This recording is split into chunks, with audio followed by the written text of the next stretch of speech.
रात का समय था और पूरे शहर में हल्की बारिश हो रही थी। सड़कें लगभग सुनसान थी, लेकिन इसी अंधेरी रात में एक ऐसी घटना होने वाली थी जो अनु और आर्यवर्धन की जिंदगी हमेशा के लिए बदल सकती थी। अनु किसी जरूरी काम से घर से बाहर निकली थी। उसे बिल्कुल अंदाजा नहीं था कि आज उसकी जान पर बन आने वाली है। अनु जल्दी जल्दी सड़क पर चल रही थी। उसके मन में कई तरह के ख्याल चल रहे थे। हाल ही में घर में जो कुछ हुआ था, उससे उसका दिल अभी भी थोड़ा परेशान था, लेकिन उसे उम्मीद थी कि धीरे धीरे सब ठीक हो जाएगा। वह अपने ही विचारों में खोई हुई आगे बढ़ रही थी। तभी अचानक उसे महसूस हुआ कि कोई उसका पीछा कर रहा है। पहले तो उसने इसे अपना वहम समझा, लेकिन कुछ कदम चलने के बाद उसे फिर वही आहट सुनाई दी। अनु का दिल जोर जोर से धड़कने लगा।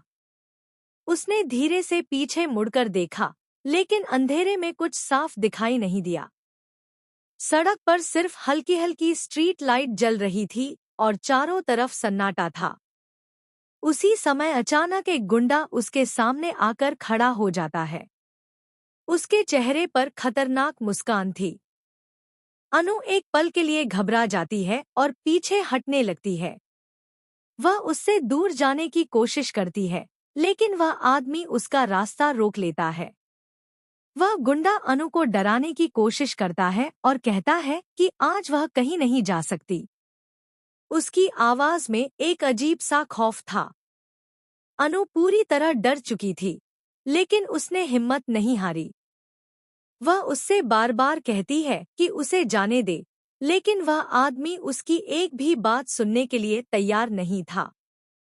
उधर दूसरी तरफ आर्यवर्धन घर में था, लेकिन अचानक उसे बेचैनी महसूस होने लगती है। उसका दिल बार बार कह रहा था कि अनु किसी बड़ी मुसीबत में है। वह तुरंत उसे फोन करने की कोशिश करता है, लेकिन अनु का फोन नहीं लगता। इससे उसकी चिंता और बढ़ जाती है। आर्यवर्धन बिना देर किए घर से बाहर निकल जाता है। वह तेजी से उसी रास्ते की तरफ बढ़ता है जहां से अनु को गुजरना था। उसके मन में बस एक ही ख्याल था, किसी भी हालत में अनु को कुछ नहीं होना चाहिए। इधर गुंडा अनु को पकड़ने की कोशिश करता है।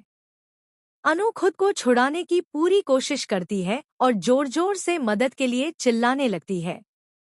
उसकी आवाज रात के सन्नाटे में गूंजने लगती है। उसी समय दूर से किसी के दौड़कर आने की आवाज सुनाई देती है। गुंडा कुछ पल के लिए रुक